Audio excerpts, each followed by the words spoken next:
कि मैंने ये बताना है कि मैं सिर्फ जुलाना में चुनाव लड़ने के लिए दान नहीं देता। चुनाव के टाइम पर, चुनाव से पहले बहुत दानी आ जाते हैं, बहुत दानी बन जाते हैं। दानी वो होता है जो चुनाव के लिए दान नहीं करता, समाज के लिए दान करता, ग्रुप के लिए दान करता और दान नहीं करता। वो बबलू के दिए हुए कमाई के हिस्से में से कुछ समाज को दे देता है, अपने पल्ले से कोई कुछ नहीं देता। मैं भी कुछ नहीं देता, भगवान मुझे देता, मैं आगे दे देता हूँ, मैं उसका असर कभी नहीं किया है। उसमें आपको कोई कमीशन? मेरा क्या कमीशन होता, संस्था भी नहीं कर सकती, जो सरकार डीसी के थ्रू लगता हो पैसा। 20 साल पहले आपने 20 लाख रुपए जो दान कर दिए थे। दान क्या, वो संस्था की मदद थी, वो तो लड़कियों की वोट की राजनीति के लिए कभी दान नहीं किया है मैंने। किसी संस्था में आज तक कोई पत्थर नहीं लगवाया है, किसी संस्था में जाके अपने गले में माला नहीं डालने दी है कभी। मैं उन्होंने मुख्य अतिथि घोषित किया तो मैं मेन कुर्सी पे नहीं बैठा, मैं वहां फर्श बिछा के उसके अंदर बैठता हूँ। ये शुरू से ही है? शुरू से ही है। नमस्कार दोस्तों, आप देखने लगे हरियाणा डेली पोस्ट और मैं गुरुवर नरवाना। आज ऐसी शख्सियत, ऐसी प्रोमिनेंट पर्सनैलिटी से आज हम आपको रूबरू करवाते हैं। फ्रेम में आप देख ही रहे हैं समुंदर सिंह लाठर जी, जो कि जुलाना के रहने वाले हैं, बड़े समाजसेवी है। और मैं आ रहा था तो बात कर रही थी समुंदर सिंह लाठर जी के लेकर कि जो हमारा खरड़ का जो गुरुकुल है, तो वहां पर कई साल पहले जब हम पैदा भी नहीं थे, जब उन्होंने बहुत अच्छा जो दान किया था और बड़े सज्जन, दानी सज्जन है। और जुलाना से अब की बार है जो हुंकार भर रहे हैं, शायद बीजेपी से, आप बीजेपी समाज सेवी थे, लोगों की हेल्प आप करते थे, तो ये इलेक्शन लड़ना, चुनाव लड़ना, ये कैसे मन में आया? देखो, ये मैं आपको एक बात बताना चाहता हूँ जी। समाज की सेवा के लिए कोई पद की जरूरत नहीं होती और ना कोई पद की आवश्यकता किसी को रही है जी। समाज एक ऐसा क्षेत्र है जिसमें जाके कोई भी आदमी काम कर सकता है और मैं ये काम 40 साल से कर रहा हूँ। 40 साल से करते करते मेरा एक ही विजन रहा है कि समाज के किन लोगों के लिए किस समय पर क्या काम किया जा सकता है। ये आपको नॉलेज है? हाँ, मैं और किस टाइम पे समाज में हूँ। मेरा एक ही काम होता है। मैं मान लिया किसी गौशाला के अंदर गया, सबसे पहले मैं पूछूंगा भाई इस गौशाला के अंदर किस चीज की जरूरत है। कूड़ा का गोदाम नहीं है, शेड नहीं है, या खरंजा नहीं लगा, वहाँ फर्श नहीं है, या कर्मचारियों के क्वार्टर नहीं है, या चारा डालने की जगह नहीं है। आप जो सी चीज की कमी देखते हो या पानी की व्यवस्था नहीं है, तो उसके अंदर उन चीजों की व्यवस्था को करो, उस काम को पूरा करो। यही आपका काम है। किसी भी संस्था में जाओ, मैंने 2-3 चीज मुख्य रूप से चुनी हुई है। एक तो गौ माता जी, एक कन्या जिसको बोलते हैं अनमैरिड लड़कियां, उसको हम हिंदू समाज में कन्या बोलते हैं जी। और तीसरा है चिकित्सा। इसमें मतलब गौशाला, पाठशाला और चिकित्सालय, रोजगार, शिक्षा और चिकित्सा, तीन चीजें मेरा मेन एरिया रहा है जिस फील्ड में मैंने काम किया जी। जब मैं किसी भी संस्था के अंदर जाता हूँ, यहाँ की बात छोड़ो, मैंने वोट की राजनीति के लिए कभी दान नहीं किया है। मैंने किसी संस्था में आज तक कोई पत्थर नहीं लगवाया है, किसी संस्था में जाके अपने गले में माला नहीं डालने दी है कभी। मैं उन्होंने मुख्य अतिथि घोषित किया तो मैं मेन कुर्सी पे नहीं बैठा, मैं वहां फर्श बिछा के उसके अंदर बैठता हूँ। ये शुरू से ही है? शुरू से ही है। ऐसा क्यों? लोग तो अगर किसी के मरे हुए पे भी जाते हैं तो लिखवाते हैं आज 100 का हम करने वहां पर गए, बड़ी बड़ी फोटो सोशल मीडिया पे डाल देते हैं, वो तो यहाँ तक का नहीं जोड़ते हैं आपको। और आप तो शुभ काम में आपको मुख्य अतिथि बनाया जाता है और आप वहां पे भी है जो फोटो फ्रेम में जाना जाता है। अतिथि कोई नहीं होता, ना कोई मुख्य होता, ना तो अतिथि होना चाहिए। आप वहाँ का जिस संस्था में जाते हो वहाँ एक मेंबर के नाते जाओ, एक वहाँ एक सदस्य के नाते जाओ, आप भी उसके एक भाग हो। और जो सामने बैठे लोग हैं, जो स्टेज पे बैठे लोग हैं, उनके अंदर किसी किस्म का फर्क नहीं होना चाहिए। आप उनमें वीआईपी क्यों बनते हो, क्यों लोगों से हटके बनते हो? आम आदमी क्यों नहीं बन के रहते? आम आदमी सबसे बड़ा आदमी होता है, क्योंकि उससे कोई भी किसी समय मिल सकता है, कोई अपनी बात कह सकता है, कोई अपनी हेल्प ले सकता है, कोई उसके काम आ सकता है, किसी को वो काम आ सकता हो। आपने अगर वीआईपी कल्चर एडॉप्ट कर ली, तो आपने अगर काले शीशे चला लिए और आपने पर्दे लगा लिए और आपने बाहर चपरासी बैठा दिया और चिट से मिलना शुरू कर दिया, तो आप लोगों से दूर चले गए। सर, अपने क्षेत्र में तो सभी सेवा करते हैं, क्योंकि सबको ये रहता है कि अपने क्षेत्र में सेवा करेंगे, हेल्प करेंगे, तो एक टाइम आएगा तो हम टिकट लेके चुनाव भी लड़ लेंगे। कभी आपने अपने क्षेत्र से बाहर भी किसी की किसी तरह की हेल्प की? आ जाता हूँ, मैंने क्षेत्र के नाम पर कभी भी इस चीज को नहीं सुना। जो 3 मेरे क्षेत्र हैं अगर गौ कुरुक्षेत्र में बन रही है या नूह में बन रही है गाय गौशाला में, तो मेरे लिए वो भी एक गाय है और वो भी एक गाय है। के जुलाना गौशाला में बन रही वो गाय है, मेरे लिए सभी गाय है। मेरे पास हिसार डिस्ट्रिक्ट की गौशाला है, भिवानी डिस्ट्रिक्ट की गौशाला है, नूह डिस्ट्रिक्ट की गौशाला है, करनाल डिस्ट्रिक्ट की गौशाला है, सभी मतलब ये इवन जो है ना अपना पाटना पंजाब में, पंजाब, हाँ हाँ ठीक है जी। अब मैं अलवर में काम कर रहा हूँ तो वहाँ अलवर की गौशालाओं में मैं जाता हूँ, ठीक है। वहां तो मैंने चुनाव नहीं लड़ना। मैं इसी 1 तारीख को सभी दो गौशाला में गया था, उन्होंने कहा जी 2.5 लाख रुपए की तूड़ा चढ़ाने की मशीन आएगी। मैंने कहा चलो कोई बात नहीं, तो ये हो जाएगी। मैंने बाहर आके बोला कि भाई मैं आपकी फिगर तुम्हें बता देता हूँ, बताई मैंने वहां भी नहीं थी। मैंने कहा 11 लाख रुपए भेज दूंगा भैया। इसी 1 जनवरी को मैं देखा, वो तो मेरा चुनाव क्षेत्र नहीं था। ये एक फिगर मैं इसलिए बता रहा हूँ कि मैंने ये बताना है कि मैं सिर्फ जुलाना में चुनाव लड़ने के लिए दान नहीं देता। चुनाव के टाइम पर, चुनाव से पहले बहुत दानी आ जाते हैं, बहुत दानी बन जाते हैं। दानी वो होता है जो चुनाव के लिए दान नहीं करता, समाज के लिए दान करता, जरूरत के लिए दान करता और दान नहीं करता। वो प्रभु के दिए कमाई के हिस्से में से कुछ समाज को दे देता है, अपने पल्ले से कोई कुछ नहीं देता। मैं भी कुछ नहीं देता, भगवान मुझे देता, मैं आगे दे देता हूँ। मैं उसका श्रेय कभी नहीं लेना चाहता। दान मैं इतना बड़ा नहीं होगा कि मैं दान करूं और लोग मुझे दान नहीं कहे। नहीं, मेरी वो जरूरत नहीं। मेरी जरूरत यह है लोगों की जरूरत पूरी हो और मेरे को जो परमात्मा दे रहा है उसमें से कुछ हिस्सा वो भगवान के खाते में वापस भेजूं, ताकि परमात्मा का मैं शुक्रगुजार करूं। और मैं सुता उठता हूँ तो परमात्मा में उठता हूँ, और सोता हूँ तो परमात्मा उठता हूँ, और जो देता वो देता, मैं कुछ नहीं देता। इसलिए मैंने कभी इसकी गाथा नहीं गाई, मैं इसकी गाथा भी नहीं गाना चाहता। चुनाव लड़ने के लिए मैं अपने आप को यहाँ पर ये प्रोजेक्ट भी नहीं करना चाहता कि मैंने ऐसे काम किए हैं या मैं अपने काम गिनवाना चाहता हूँ। मेरा काम एक ही है, मैं नूह की गौशाला में जाऊं, जो मेवात की गौशाला है, जो मेयों के बीच में गौशाला है, उनको भी कहीं से पता चला, वो भी मेरे को बुला के ले गए। मैं वहां भी गया और आज से 25 साल पहले गया था, ठीक है। खरड़ वाला क्या गुरुकुल का एक बता रहे थे 20 लाख का, क्या खरड़ और कुरुक्षेत्र 2 ऐसे गुरुकुल है जिसके अंदर मैंने 30 साल लगातार काम किया है। 30 साल आपने लगातार सेवा दी है। मेरे को पता चला था खरड़ के अंदर कि चौधरी देवलाल ने एक स्कीम चलाई थी, लड़कियों की संस्था में अगर कोई संस्था 1 रुपया जमा कराती है तो 3 रुपए सरकार वापस करती है। ठीक है। वहां पे प्राइमरी स्कूल की बिल्डिंग नहीं थी जी, विद्यालय बहुत बड़ा था जी, प्राइमरी विंग नहीं था जी। प्राइमरी विंग ना होने से मैंने बहन जी से बात की, मैं कहा तुम प्राइमरी विंग अलग नहीं क्यों नहीं बनाते? कहते जी हमारे पास पैसे नहीं है। मैंने रात के 11 बजे मैं वहां खबर पहुंचा और उनको मैंने 20 लाख रुपए दिए, ये लोग 20 लाख रुपए कल जमा करा दो। उन्होंने 20 लाख रुपए जमा करा दिए, उनके 60 लाख रुपए बन के आगे प्राइमरी भी वहां अलग बना और 3 मंजिल की बिल्डिंग बनी और उसके अंदर मेरे ख्याल में 30 कमरे बने। और ये आज से 20 साल पहले की बात है, ठीक है। तो प्राइमरी विंग खड़ा हुआ, मेरा क्या गया, मैंने क्या करना था? अरे उससे वो 60 लाख रुपए आया, उसमें आपको कोई कमीशन? मेरा क्या कमीशन होता? संस्था भी नहीं कर सकती, सरकार डीसी के थ्रू लगता हो पैसा। 20 साल पहले आपने 20 लाख रुपए जो दान कर दिए थे।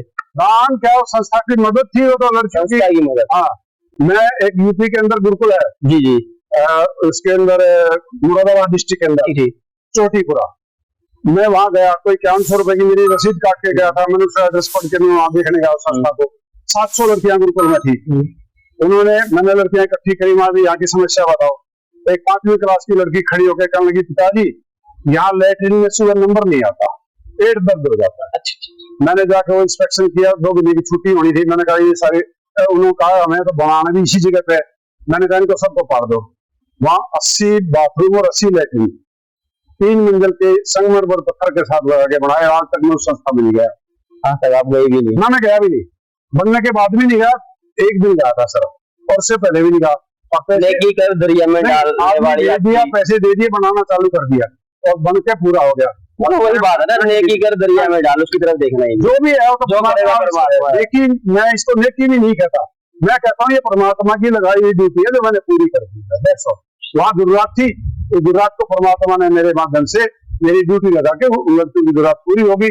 और वहां पर लैट्रिन बाथरूम ऐसे नहीं बने थे, उसके अंदर मार्बल लगा हुआ है, आप जाके देख लो। वहीं पर कपड़े धोने का, बर्तन धोने का और नहाना धोने का 700 बेटियों के लिए जो भी परमात्मा ने मेरी ड्यूटी लाई, मैंने कर दिया। लेकिन ये बात तुम जो इंटरव्यू में करवा रहे हो, मेरे से कहवा रहे हो, मैंने ना जिंदगी में कभी कही है, ना किसी संस्था में मैंने आज तक फूलों की माला डलवाई है। हम पूछ रहे हैं आपसे, ये बातें किए हैं ना मैं कभी बैंड बाजे के पीछे चला हूँ कि तो बैंड बाजे खड़े मिलते हैं, मैं उनको दूर हटा के परहेज करते हैं आप इन सब? ज्यादातर मैं ऐसे करता हूँ, पिछले गेट से घुसा सीधा स्टेज पे जाके बैठ गया, ताकि उनको ये भी ना पता हो मैं आ गया हूँ। झिझक वगैरह है इन चीजों से? झिझक नहीं है, झिझक नहीं है। प्रसिद्धि जो है ना व्यक्ति का स्वार्थ होता है, आत्म प्रसिद्धि व्यक्ति का स्वार्थ होता है, और व्यक्ति अपने आप को बड़ा दिखाना चाहता है, इसलिए वो ये प्रोपेगेंडा करता है, प्रचार करता है। व्यक्ति बड़ा होता ही नहीं है, और व्यक्ति कोई छोटा नहीं होता, और किसी व्यक्ति को छोटा मानना तुच्छता है, उसकी सोच छोटी है। नहीं तो कोई व्यक्ति बड़ा कैसे बड़ा हो गया, और क्या चीज भगवान ने कोई अलग से आंख दी नहीं, मुंह दिया नहीं, कान दिए नहीं, अलग से सब कुछ वही साइज है। व्यक्ति बड़ा नहीं होता, व्यक्तित्व बड़ा होता है।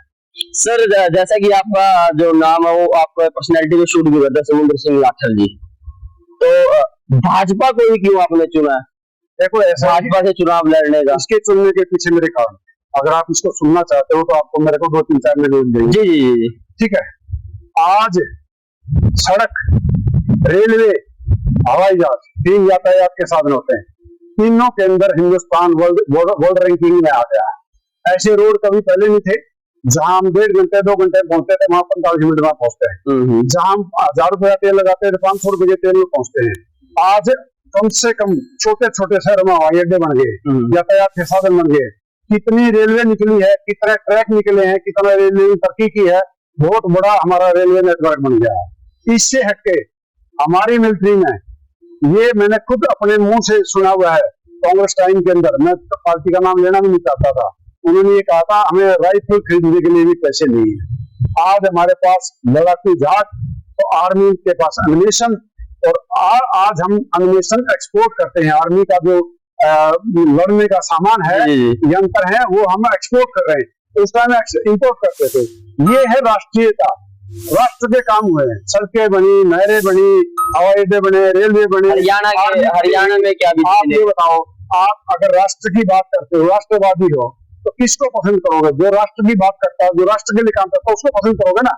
नहीं तो 5 बजे पहले के टाइम में 5 बजे मंत्री जो है कोचियों से निकल के दफ्तरों में जाते थे, अब 9 बजे दफ्तरों में ऐसे घुसते हैं जैसे क्लास में एब्सेंट होना लग जाए, जैसे स्टूडेंट जाते हैं ऐसे मंत्री भागते हुए दफ्तरों में बढ़ते हैं 9 बजे। केंद्रीय कार्यालय में जाके देख लो, ये हालत है। मतलब आपको लगता है कि जो भाजपा सरकार है, भारत ही नहीं हरियाणा में भी जो अच्छे से फंक्शन किया है इन्होंने? मुझे ये लगता है आम आदमी की सुनवाई होनी चाहिए, आम आदमी के हक खाए नहीं जाने चाहिए। आज हो रही सुनवाई। आम आदमी के जो राइट्स बनते हैं, उनका अधिकार है, राशन है, पानी है, सड़क है, बिजली है, उसमें उसको पूरा हिस्सा मिलना चाहिए, क्योंकि वो भी एक टैक्स पेयर है। वो कैसे टैक्स पेयर है? वो हर चीज पे टैक्स लगा हुआ है, और वो जो आम आदमी है वो भी टैक्स देता है, उसका भी पूरा राइट है। और जिस दिन आम आदमी की सुनवाई शुरू हो जाएगी, उस दिन यहाँ बेरोजगारी भी खत्म हो जाएगी। अभी फिलहाल नहीं हो रही है आम आदमी? मैं नहीं मानता पूरी हो रही है आम आदमी की सुनवाई, अभी भी पूरी नहीं। मैं बिल्कुल इस बात से सहमत नहीं हूँ कि आम आदमी की सुनवाई पूरी है, और ना मैं झूठ बोलूंगा, ना मैं टिकटर पार्टी के लिए ये बात करूंगा। जितनी हो रही है वो पहले से बेहतर इसलिए है, कुछ रूल रेगुलेशन बने हैं, कुछ एप्लीकेशनों के माध्यम से, कुछ नेट के माध्यम से, कुछ ये जो ना अपने खोले गए हैं केंद्र, बेहतर हुआ, पहले बेहतर हुआ है, पहले कुछ था ही नहीं। और जुलाना सबसे बढ़िया बात क्या हुई है, बिना सिफारिश के जो रोजगार मिलता है ना, उसमें गरीब आदमी का हिस्सा हुआ है। अब टीजीटी 5,500 उसको भी छोड़ा, मैं 10 साल की बात करता। तो जुलाना में आपका जो क्षेत्र है, कॉन्स्टिट्यूंसी आपकी, कमी क्या है वहाँ पर, जो आप विधायक, अगर जनता आपको चुनती है, आपको टिकट मिलती है, आप विधायक बनते हैं वहाँ, तो आपका विजन क्या रहेगा जुलाना? सबसे बड़ी कमी तो वहाँ ये है, अभी तक कोई ट्रेनिंग कॉलेज नहीं है। आप टेक्निकल एजुकेशन लेनी पड़ेगी, बीए और एमए को तो अनपढ़ कहते हैं लोग आज, क्योंकि वो कोई रोजगार के लिए जाते हैं तो उनको 10-10 हजार रुपए की तनख्वाह होती है, और एक टेक्निकल आदमी लाख रुपए बिना लग सकता, 2 लाख रुपए बिना। एक मैकेनिक 8-5 हजार रोज कमाता, 1.5 लाख रुपए बिना, चाहे वो स्कूटर रिपेयर करता है, चाहे वो फ्रिज रिपेयर करता है, चाहे वो कार रिपेयर करता है। हमें टेक्निकल लोग बनाने की जरूरत है, हमें लोगों को आत्मनिर्भर बनाने की जरूरत है। एक बच्चा 18 साल के बाद, 20 साल के बाद, 21 साल के बाद परिवार के ऊपर लॉयल्टी नहीं होना चाहिए, परिवार के लिए सेक्स होना चाहिए, परिवार के उस पर आश्रित होना चाहिए, ना कि परिवार पर आश्रित होना चाहिए। इस तरह की रोजगार, इस तरह की शिक्षा देनी पड़ेगी, ताकि लोग आत्मनिर्भर बने और देश में टैक्स भी जमा कराएं और दूसरे लोगों को रोजगार भी दें, ना कि खुद रोजगार ढूंढे दूसरों को रोजगार दें। ऐसे लोग पैदा करने के लिए जुलाना के अंदर ऐसा कौन सा काम है जो लोगों के लिए बहुत जरूरत है और जो कि अभी तक हुआ नहीं है, जिसे आप, अगर आप विधायक बनते हैं जनता आपको विधायक सबसे बनाती है, पहले यहाँ वो आप काम करेंगे, सबसे पहले आपने यहाँ सोच रखा हो। सबसे पहले यहाँ पर इंडस्ट्रीज पे जाना पड़ेगा, सबसे पहले यहाँ रोजगार पैदा करने पड़ेंगे, सबसे पहले यहाँ के यूथ को जो बहुत ज्यादा भ्रमित हो रहा है, बहुत ज्यादा मतलब खाली महसूस कर रहा है, उसको रोजगार देना पड़ेगा। रोहतक तो जा ही रहे हैं, पास में तो रोहतक, वहाँ पे रोहतक आने जाने में तो एक घंटा तो फिर भी, आधा घंटा आने का तो कम से कम खत्म होता है ना। उससे ट्रांसपोर्टेशन भी लगती है, टाइम भी लगता है, डीजल भी लगता है, खर्चा भी बैठता है। प्राइवेट सेक्टर में जो जॉब मिलती है 15,000 की 5,000 रुपए, तो उसके ट्रांसपोर्टेशन में निकल जाते हैं। 15 भी नहीं है, 10-12 ही है, क्योंकि मैं एडवांस रुपए किया था, 10-12 घर के घर में रोजगार होगा तो अपनी साइकिल पे स्कूटर पे 5 मिनट में 10 मिनट में आ जाएगा, रोजगार करेगा। फिर जो हमारी बहनें हैं, जो हमारे परिवारों में जो बेटियां आई हुई हैं, वो भी रोजगार कर सकती है लोकल के अंदर, वो बाहर तो नहीं जा सकती ना।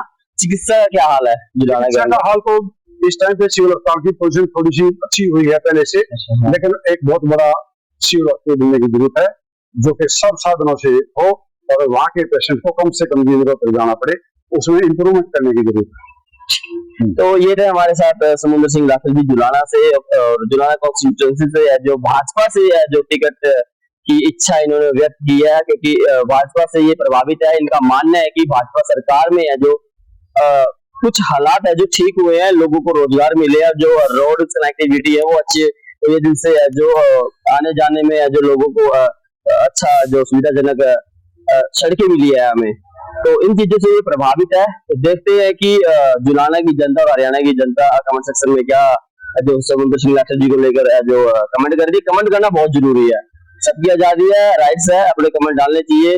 और समुद्र सिंह राठौर जी है जो जनता के जो विजन है, उस विजन को कैसे अगर जनता इनको विधायक बनाती है तो उस विजन को, कौन से विजन को लेकर पहले काम करेंगे, क्योंकि इन्होंने बात की रोजगार को लेकर। रोजगार एक बड़ा मुद्दा है और जुलाना से रोहतक काफी दूर है, अप्रोक्सीमेटली 30-35 किलोमीटर तो होगा 30 किलोमीटर, और रोजगार के लिए वहां जाना पड़ रहा है। और मैं खुद वहां में मैंने सर्वे किया है, वहाँ पे मात्र 9,000 रुपए में जो जॉब प्रोवाइड होती है, 1-2 साल बाद है जो 12,000 रुपए कर दी जाती है। तो ऐसे में जो जुलाना वालों के लिए रोजगार एक बड़ा मसला है, और इस रोजगार को लेकर जो कैसे आवाज उठाएंगे और कैसे जो जुलाना में रोजगार जो स्थापित करेंगे समुद्र सिंह राठौर जी। तो वीडियो को शेयर जरूर कीजिएगा, हमारे चैनल को सब्सक्राइब जरूर कीजिएगा। अगर इसे आप फेसबुक पे देख रहे हो हमारे Facebook page Haryana daily post को ज्यादा से ज्यादा फॉलो जरूर कीजिए। जय हिंद, जय भारत।